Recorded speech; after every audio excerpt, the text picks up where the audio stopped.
Most events are forgettable, not because the people running them don't care, but because they're optimizing for logistics instead of memory. I'm Jay Minash, Senior Director of Strategy and Growth at Exhibitus, and this is Event Experience Experts. Every episode, I sit down with the creatives, strategists, and senior leaders who are raising the bar on what live brand experiences can actually do. If you're done accepting forgettable, you're in the right place. All right. Well, my guest today has spent the better part of her career proving that the biggest events in the world don't run on logistics, they run on people. She's led global event strategy at SAP, where she's been the force behind flagship programs like SAP Connect. She started her career managing marketing for the FIFA Beach Soccer World Cup, which tells you she's never been afraid of pressure or a moving ball. Today, she sits on the awards for the Event X industry, and her team has been recognized for their success as well. But it's not the awards or the swag of the event. It's what happens when the org chart says one thing and the right call is something else entirely. Quick bit of context before we jump in. So I found Melissa on LinkedIn about 5 years ago. She posted about being a hockey fan and a parent and someone who has spent their entire career in events. And, well, that is the whole reason I sent her a cold message and kind of why we're here today and doing this little podcast. So please welcome Melissa Wilders. Hello.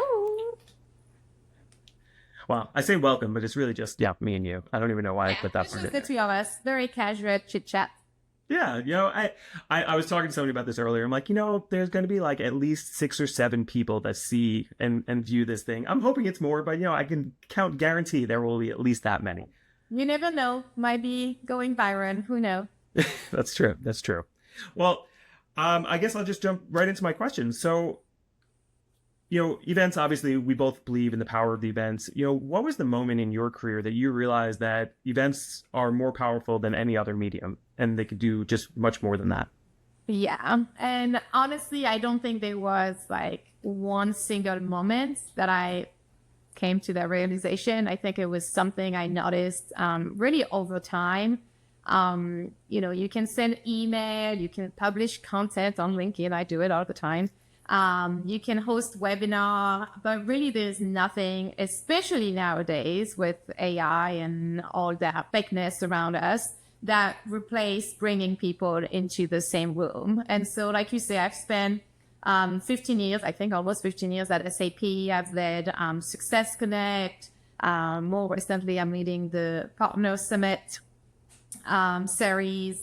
And I've led other events within SAP, but I've seen a lot of partnership really form over a coffee break and, customer completely changing their perception about SAP after one conversation with another customer. Or I've led our internal sales kickoff, and I've seen employees just leaving that event with such genuine inspiration about the company. So I think I just realized that kind of over time, I think we are not doing just logistic. We are truly creating environment where business and human connection happen at the same time. Human connection was actually one of our tagline years ago for Success Connect, because we realized people are just craving that human connection. Yeah, and I think it's really accelerated in the past, 5 to 6 years between the pandemic and now, to your point, AI. I talk about this all the time. I love AI. It helps me be more efficient in so many different things. What I love most about AI is that it makes events much more impactful because you can't fake it. We're here, we're in the same room, we're having a conversation. We're not physically in the same room, but when we're talking about our events, but yeah, it really... It accelerates everything in terms of just being there together, getting to know the person one-to-one. I just had a meeting right before this, and they're like, it's all about like that connection in person and making sure we like each other. And that's what our differentiator is. And I was talking to a healthcare company, and I'm like, I've never heard a healthcare company that sells what they sell be like, yeah, it was because they liked our team. And I'm like, that's literally the first meeting of any opportunity I have. It's like, let's have this chemistry and culture meeting and make sure we like each other. And when you do it in person or you break bread, it's like, this is real. I mean, even if you think about, like you say, we connected on LinkedIn and we made sure we met, I think it was during IMEX. And obviously I made a lot of friends through LinkedIn in the industry, but we always make sure we meet in person. It just makes a difference once you know somebody face to face. Yeah, 100%. I remember a meeting you at IMEX. Actually, I was at Success Connect as well. Oh, you came to Success Connect? See? Thank you. Yeah. And I realized I called it SAP Connect before, but I know, that's why I was like, hold on. All good. We do have SAP Connect. I'm not leading that one though. My mistake. We're not aiming this out. Got to have the bloopers to make it feel, authentic and real and not AI. Yeah. What about, so when you're at an event, let's talk about Success Connect. How do you know when it's working, when the experience is working? And we're not talking like 2 months after, the business opportunities came out of it. Like, how do you know in the moment when it's like, wow, we really have something special here? Yeah, I mean, I'm very famous within my team for looking at the attendee either during keynote, but more specifically during our celebration night. I stand literally in the DJ booth and you can see me taking it all in. And I think I just seeing the energy of people, are people leaning in? Are they pulling out their phone because they're so inspired? Are they taking picture with each other? Or are they bored and are they leaving early and complaining, right? Our conversation happening in the hallway between breakout session, or our attendee leaving the session, halfway through the breakout session. So for me, it's really just about energy. It's not so much about the agenda or the number. I know a lot of company and a lot of stakeholders look at, well, how many people picked up their badge, and it's an important metric. But for me, it's really, I think the energy just tells you the truth, and energy don't lie. So I watch people. I literally people watch. And when I see that they don't want to end the conversation, then that's when I know that my team and I have created something very meaningful. That's a really good point. I mean, you can feel energy. It's not even something, of course you can notice it, but I don't know if you've been to New York City in the past month, and I've been talking about it a lot. And this will be 2 recordings in a row where I talk about the Knicks championship, which was just about a month ago. It's like, but you literally, like, even talking about it now, I get chills from just like, I haven't felt that energy in New York City in quite a long time. And, it's the same thing at events. When a good event is going strong, you really can feel it. And I know there's no metric associated to feeling, but, facts are not as strong as feelings sometimes. I mean, the truth is also, social media is usually a good tool to kind of measure the energy, because if you see a lot of people posting about your events, they do it like organically. They're just very happy to be there and very proud to be part of it. So I kind of use that as my energy metric for my stakeholder. But you're right, there is truly not a energy metric. Maybe something we can create. I don't know. I'd ask. We'll get some kind of barometer. I prefer Claude, but yes, we. Oh yeah, I started to use Claude too. I have to say I'm way behind on the whole AI. I'm not using it as I should, but I'm learning. Oh, you'll fall in love. I mean, you can't, and again, this is 2 in a row where it's like I go on the AI tangents. All the heat about, it's going to replace people. It's like, it's kind of dumb without us. I mean, not dumb is not the right word, but it's like, it can't do, you need that layer of expertise above it to like, yes, I need to proof this and actually edit it, because listen, I came up with a lot of my questions to talk to you about using AI, but it's like, after I did the research, after I went through your LinkedIn profile, I was seeing the things you were posting about, but yeah. So I guess I was going to say contrary to my last question about like, how do you know it's working, but it's not really contrary, but it's like, have there ever been a moment at one of your events where the audience responded differently than what you expected? Yeah, a few. I think, one of the things is sometimes the keynote, for example. You think you have a great keynote and you hire a celebrity keynote speaker, and that's great and people get very excited. But the truth is, when you look at the survey, or even when you just hear people talking about it, they enjoy maybe the smaller networking experience, or just the conversation they had with another customer on the show floor. So, I think that always kind of remind me of what we want as a company, as an organizer, as stakeholder, and also what our attendee actually remember.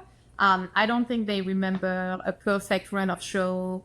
I think they just remember how the event made them feel. And again, that goes back to the human connection, the human feeling. Is the event making them feel good about themselves? Are they learning? Are they networking with people with similar interests?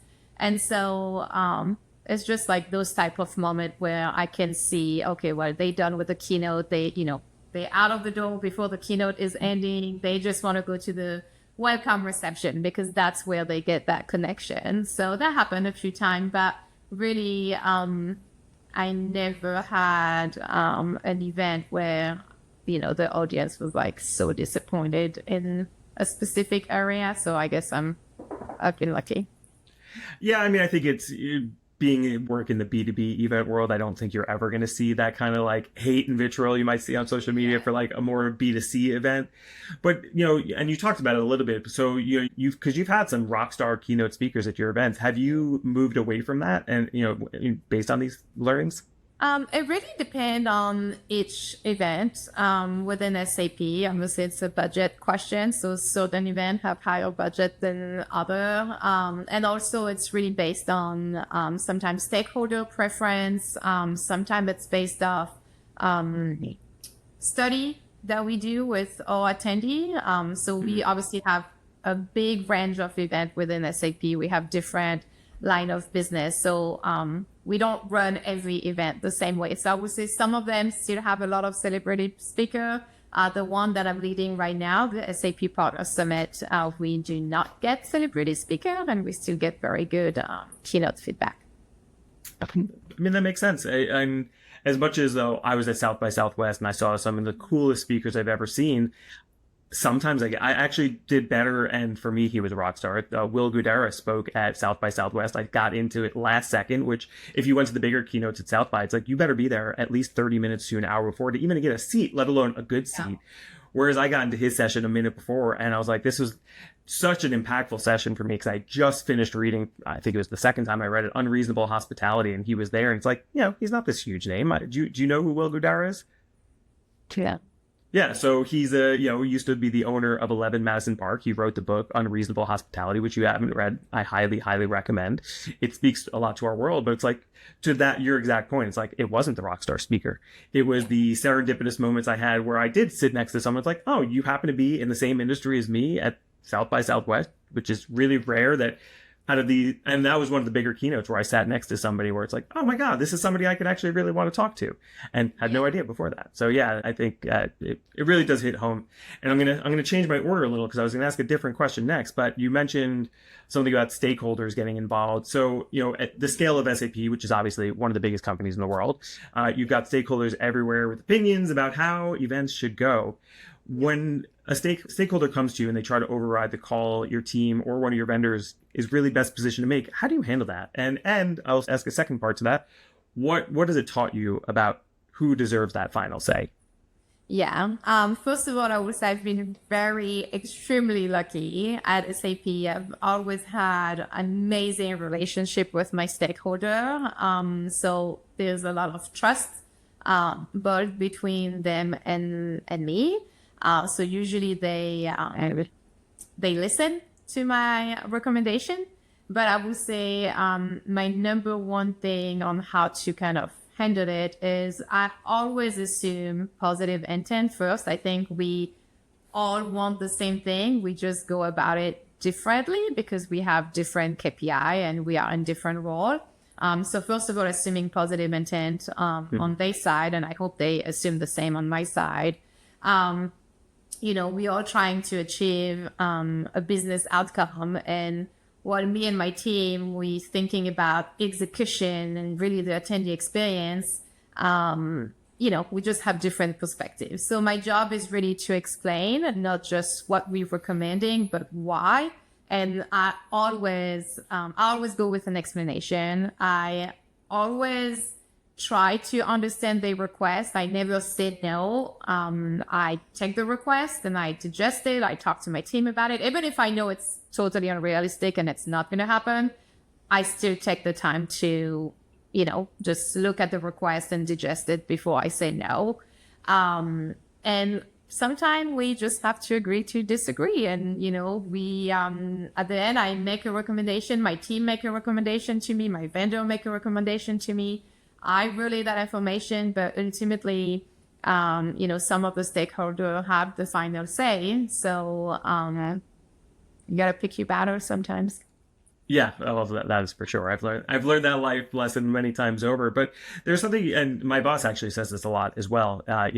Think about the intentions. And I literally said this to my daughter the other day. I talked about right before we started. She's 12. She wants to help more and more. It's like, super. I'm so happy you're going to be a useful part of the family now and not just be served like you always have. I shouldn't say that. She's not always served. She's always been very helpful. But it's like, hey, can you just ask what help I need versus like just jumping in to help? And it's like, because sometimes that's not always so helpful. And I think it's the same with stakeholders. It's like, yeah, they're always going to have a point of view, and that asking why.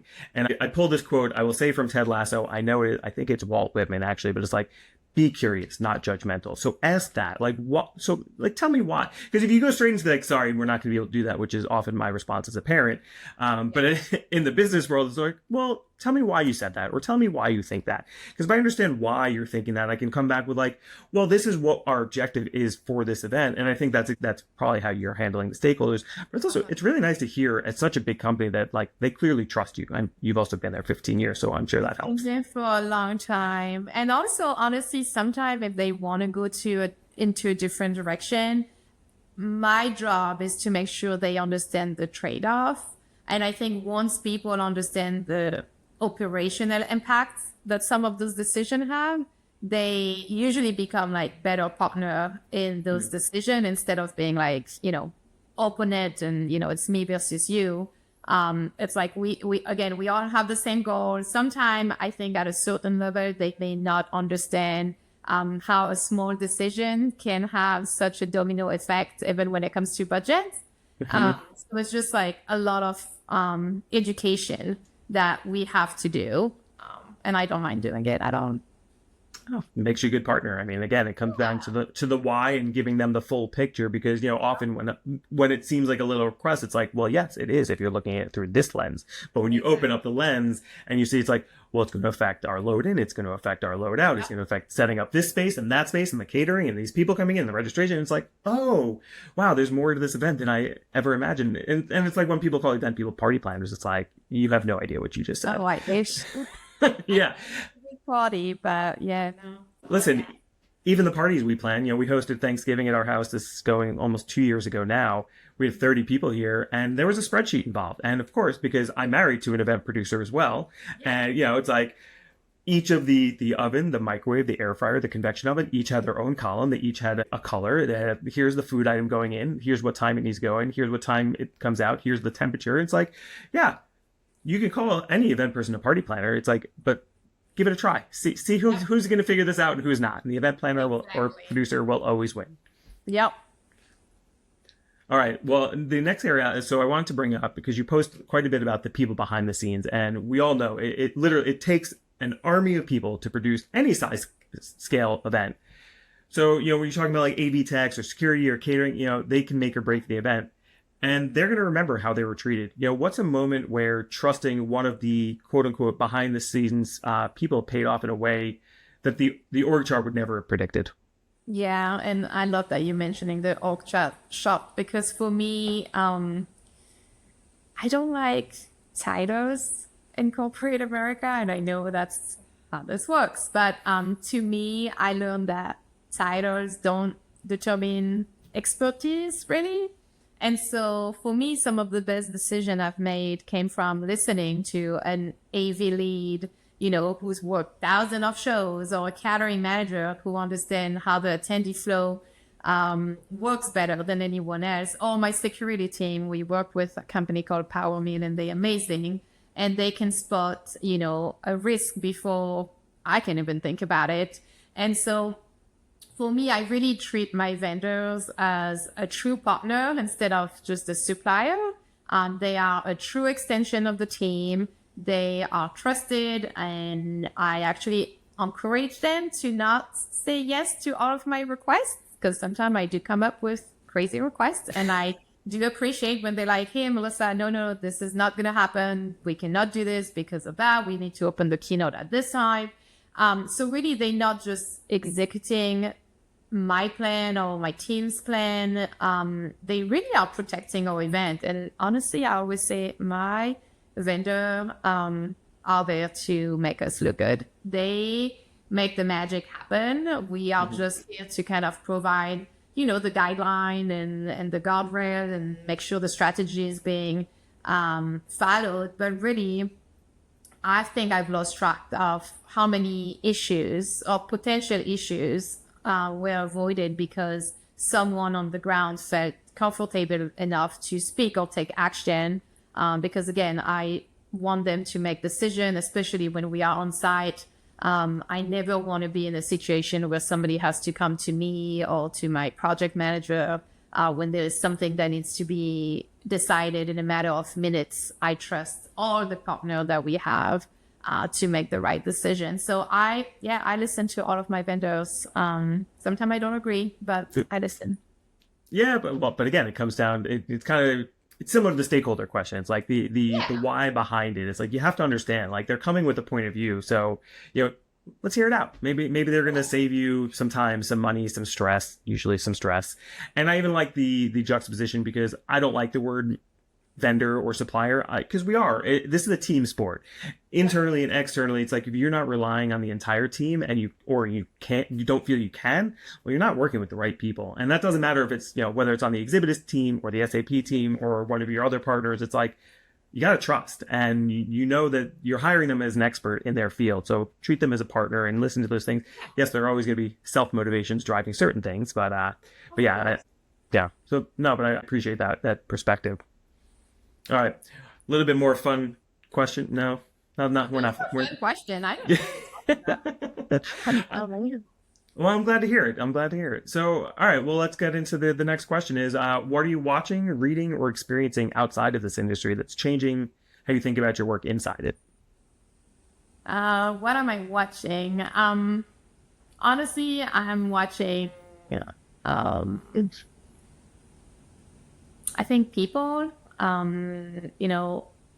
I think over the last couple of years, I've been very public about it on LinkedIn. I've gone through some very difficult personal experiences that completely changed how I think about leadership and connection. And so it made me realize that everyone walks into an event, from vendor to employee, to customer, attendee, anyone in the event walks into it carrying something that we don't always see. So that perspective kind of has influenced how I lead a team, how I work with vendor, even how I think about the attendee experience, if I'm being honest. I think logistics matter a lot, but empathy is very important in this industry.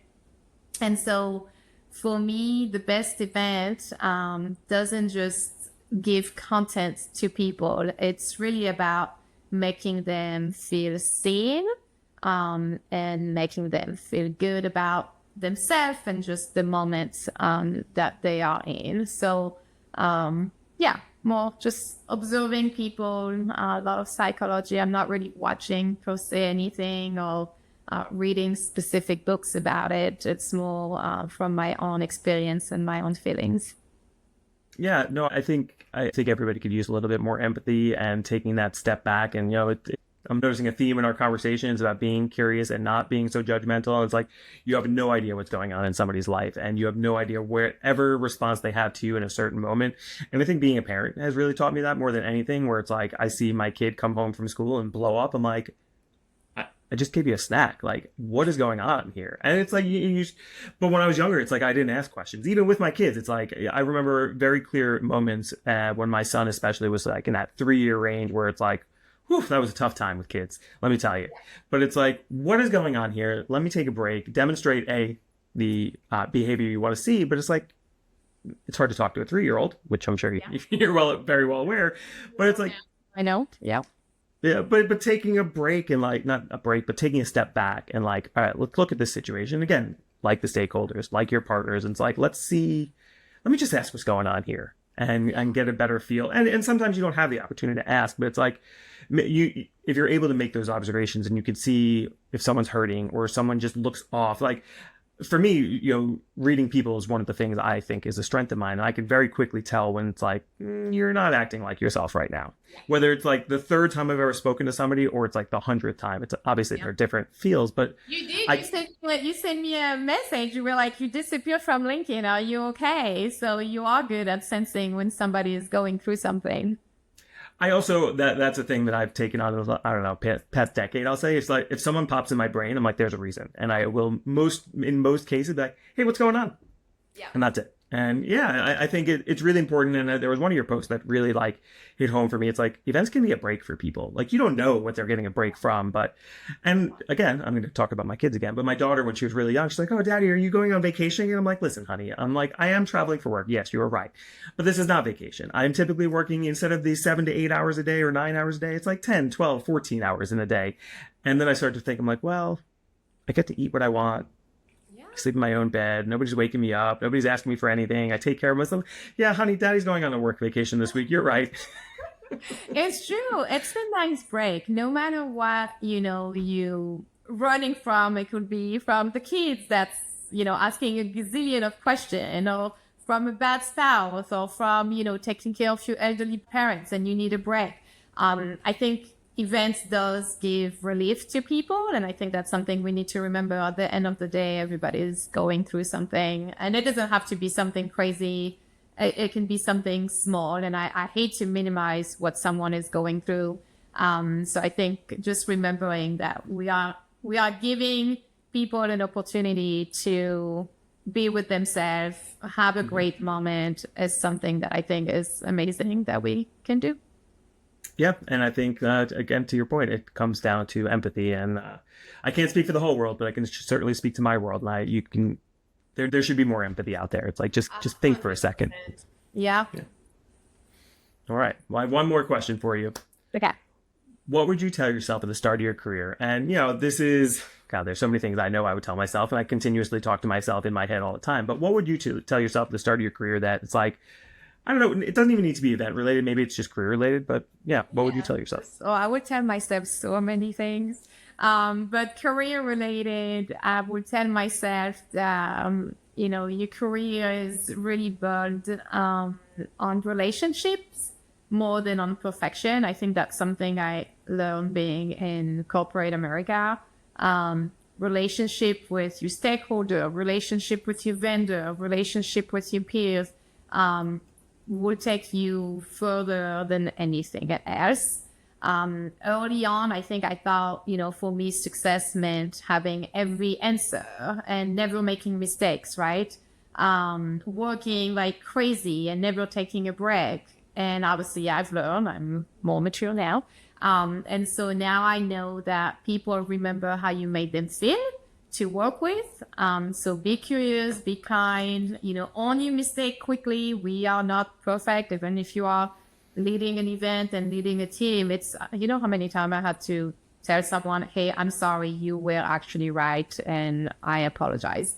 So I think just being humble, give credit generously to your team and to your vendor. Like, this is not a one woman or one man show. It's a village, not just in the event industry, I think in every career.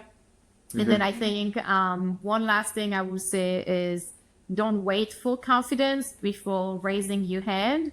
Confidence usually comes after you do the hard thing, not before. So I'll give you a little example. It was years ago. My boss at the time put me on this role as an operation manager, which was a bigger role than what I had before. And, I was like, oh my gosh, I'm not ready. She's like, no, you'll be fine. You're ready. You'll figure it out. And I remember hanging up the phone and thinking, why is she trusted with this? Like, what's wrong with her? And actually, I just talked to her a few weeks ago about that.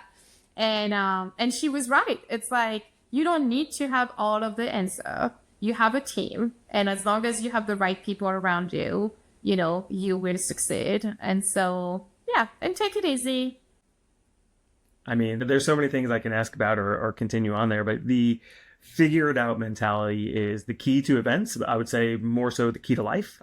Say to my kids, one of my former employees who was accepting a new job in a totally new field, doing a totally new job, I'm like, hey, Tom, let's think about your work history. Like, he started at Enterprise. Like, did you get promoted? Yeah. And then he got where I met him at Jack Morton. He was the only account coordinator who was a contractor that got brought on full time. It's like, figured it out. I hired him to do a completely new job at my last company. It's like, figured it out. I'm like, I think you're good, buddy. Like, figuring it out is clearly one of your superpowers, but also the other part, the people you surround yourself with. I mean, that is so much more important than we talk about. And I think you have to make sure it's like, yeah, you got to be with people, A, that have your back and would look out for the best in you, and also will push you to do that next big thing. I think, we go through life.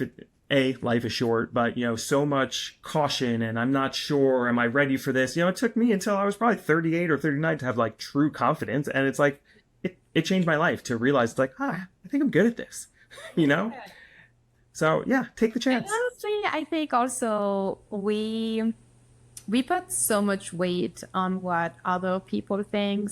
I mean, not just in our career, I think in our personal life, or even if, anyone watching this is on LinkedIn, thinking about creating a post, but then they worried because, well, what if they only get 2 likes? Then, oh my gosh, really, nobody cares. Not to be cynical, but we are going to die one day. Nobody's going to remember if your LinkedIn post had 5,000 likes or if it had 2 likes. And that is not the thing you're going to think on your deathbed. So I just tell people, live your life, let people judge you if they want to judge you. Be kind. And like you say, surround yourself with good people, not just at work. I think that works in your personal life as well. You will become the people you surround yourself with. So be careful who that is. Yeah. And nobody thinks about themselves as much as we think about ourselves. Yes, 100%. All right. Well, you've said it all. That's all I've got for you. Okay, well, thank you. This was so much fun. Yeah, thank you so much for joining me. And this is the end of episode 2 of the Event Experience Experts. Well, you said it all. If you walked away with one thing you'll use and didn't just nod along, we did our job. Event Experience Experts drops every week. Subscribe wherever you listen. And if you want to see this beautiful mug, watch us on YouTube. I'm Jay Minash, and I'll see you next time.